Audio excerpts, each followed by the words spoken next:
Welcome to the 38th episode of Virtually Unbreakable Podcast, where we inspire you to live happier and more fulfilling lives. My name is Ella and I'm your host. Today's topic is overcoming rejection and self-doubt. My guest today is Sel Ahmad. Sel is personal development speaker who inspires young people and adults into creating a happier future. Sel is also an author and a UK University board advisor. I'm pleased to have you here with me, so sit back, relax, and enjoy this episode. Hi, Sel, how are you doing today? Hi, Ella. Thanks so much for having me on your podcast. Super excited for the conversation that we're going to have. I'm also very excited. Thank you for coming here today. Please, can you tell us who you are and what is it that you do, Sel? Sure. I am a huge advocate for youth success. I am a youth personal development author, speaker, and trainer. And as a result of the workshops and keynotes that I deliver, students, graduates, and young professionals, they find themselves more confident in who they're becoming, playing to their strengths, and communicating effectively to achieve their goals. Fantastic. And I suppose there is a story how you came across this, how you got inspired into doing what you're doing, and we will get to that in a minute. But I wanted to ask you, this is very significant, what we are discussing today, and especially considering the difficult times that we live in. The times where youth can be quite confused about what is it that they want to do in the future, unsure of their strengths, and perhaps filled with that self-doubt. Yeah. And that might be indeed based on some previous rejection that they've received or they faced. Can you tell me, how do you define success? What does success mean to you? Okay. Success to me. Well, let me start off by saying that success looks differently for everyone. And so I would never tell a student, a graduate, or a young professional who they need to be in order to be successful. So back to your question, I personally define success as living in my truest expression. And that means allowing myself to do the things that I love to do and the things that bring me joy when I do those things. And that basically means that the thoughts that I think, the visions that I have, the dreams that I have about myself in my head are in agreement with what my heart feels and what makes it happy. So if, for example, a person dreams of being a mother, and that is their dream, that is their vision, that is their goal, to be a mother, and they manage to have a kid, and being a mother to that kid makes them feel happy and joyful, that for me is success. In the same way that if a graduate dreams of working in a big bank and that is all they dream about, and they manage to secure that job, and they go to work every day feeling happy, feeling so grateful that they get the opportunity to actually practice banking, that to me is success as well. So whenever our brain and our heart are in agreement, I define that as success. That is such a wonderful definition. I love it. I think I've read or heard something pretty similar somewhere some time ago. I can't remember who from, some public person, but it was very much in line with what you said. And I love how the aspect of being true to yourself is included here, because I think it's something that is so often ignored by us for many different reasons, right?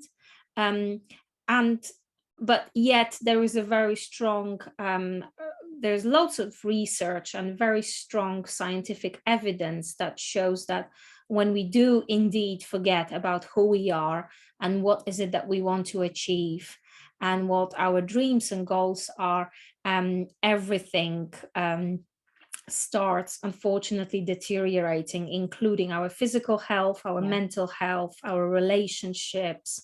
So that aspect or concept of being a true version, staying true to yourself, and being authentic is fantastic. I love that. Thank you so much for sharing.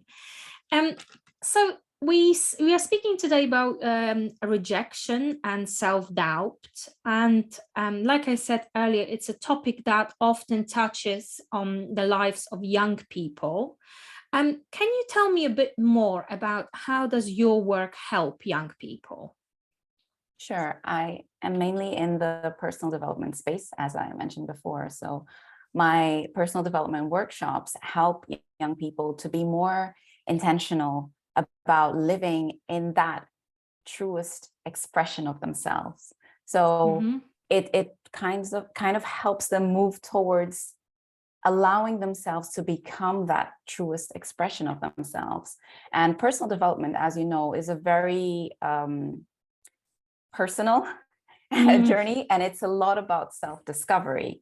And when we look at the people I work with, which are mainly students, graduates, or young professionals, and where they're coming from, generally speaking, it's university or an apprenticeship.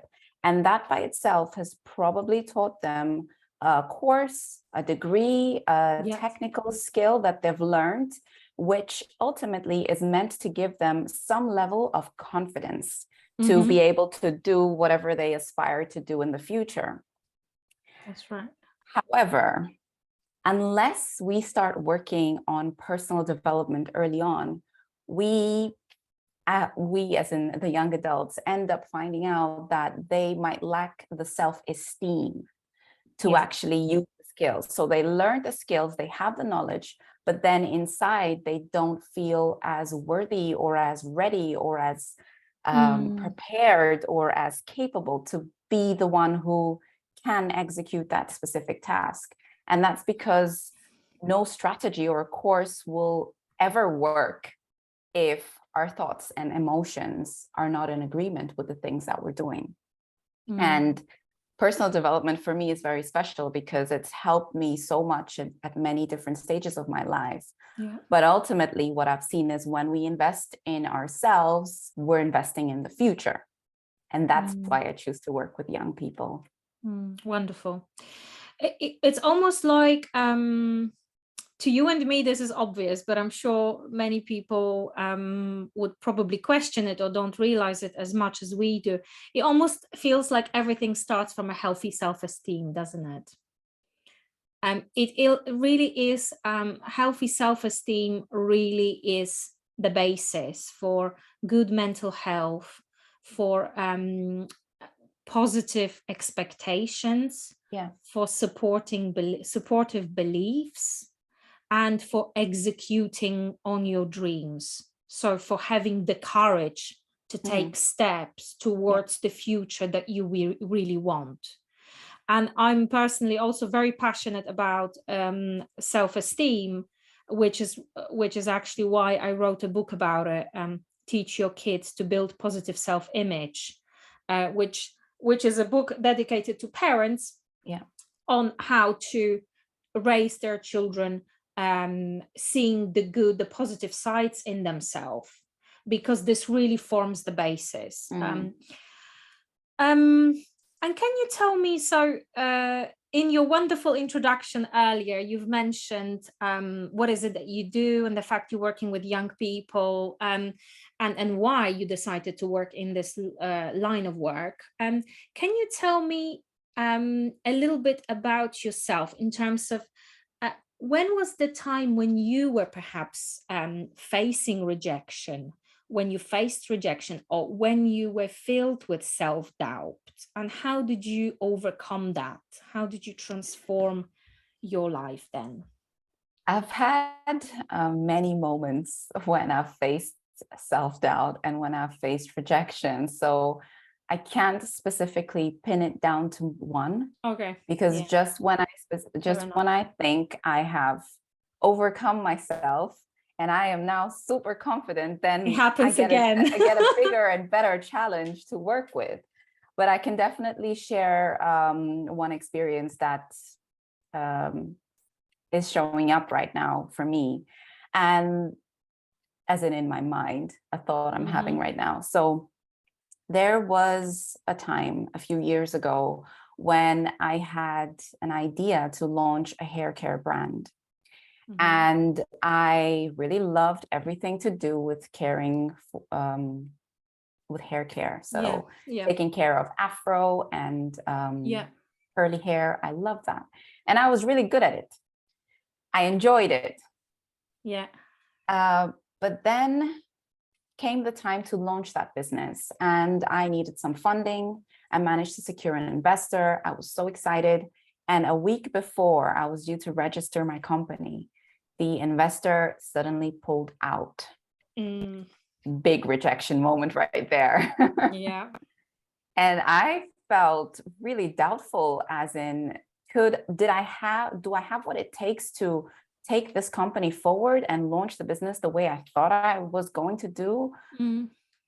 Now that I don't have all this support, now that I don't have the cash that I was expecting to have.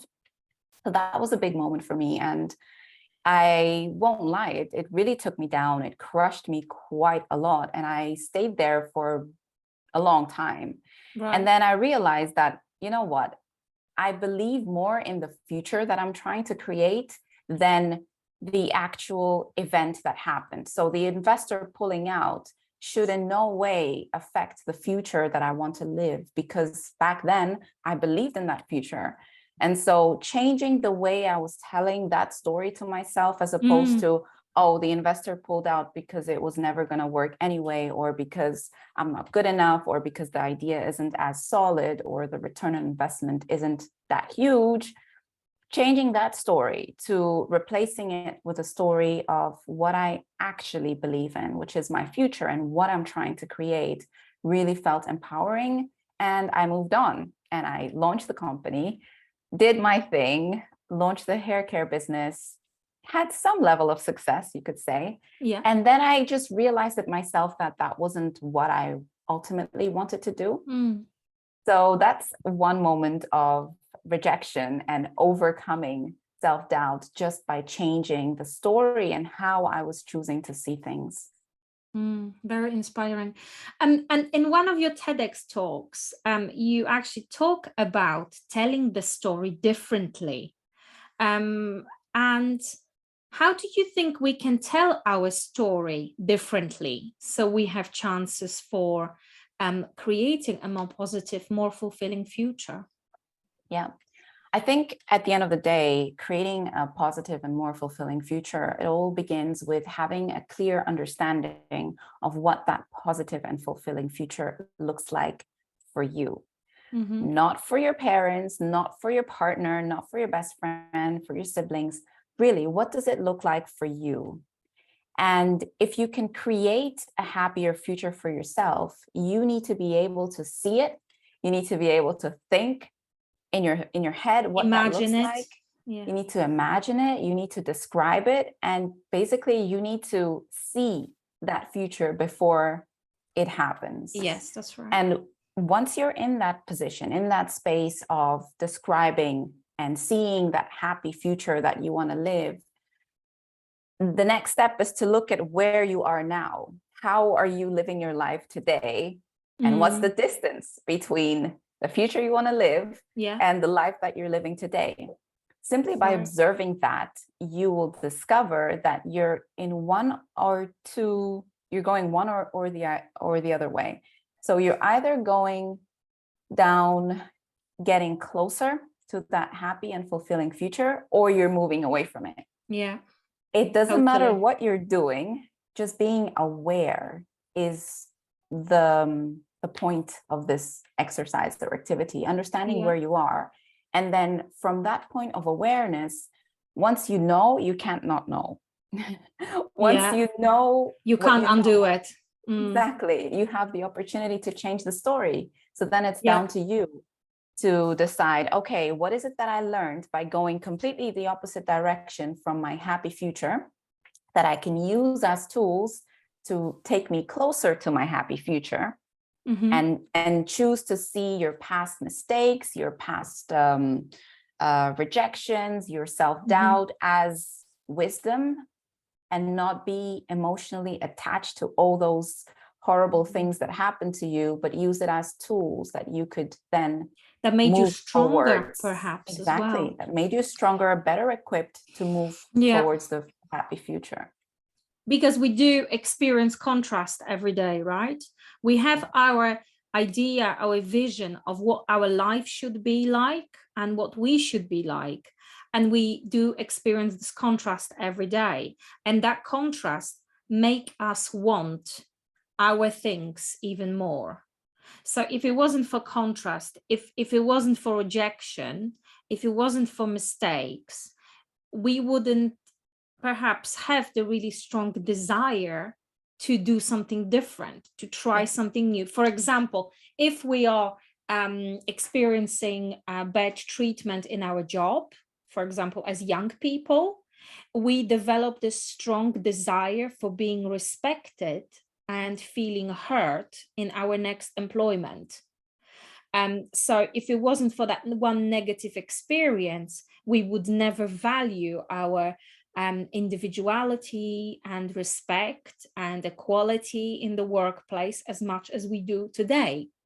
So I think you are right. This ability to tell ourselves, more importantly than actually anybody else, tell ourselves that story differently, is key to moving on and truly transforming our lives. I totally agree with that. I also love your point about how we need to describe that future that we want, how we want to, the fact that we need to visualize it and imagine it. Because how do we know when we achieve something if we don't know what is it that we want to achieve?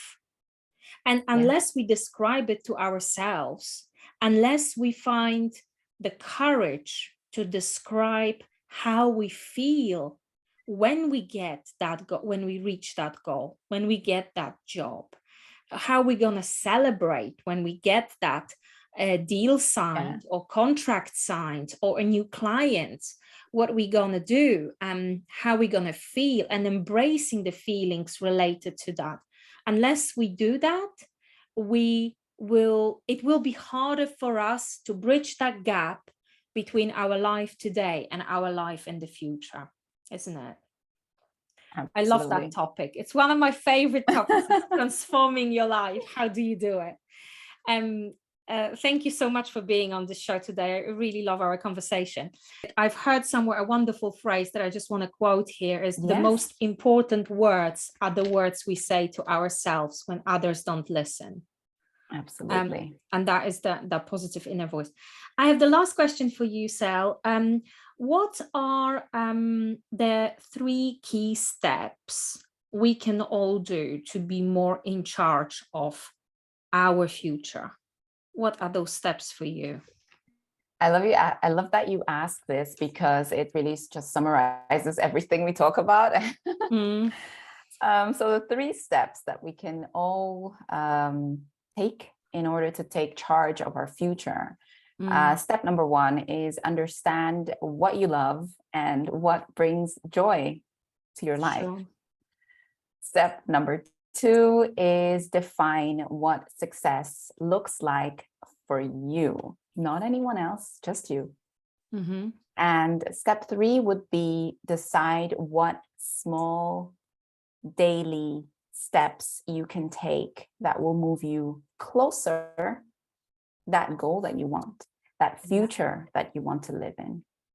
That's pretty much it. Very simple. Thank you so much.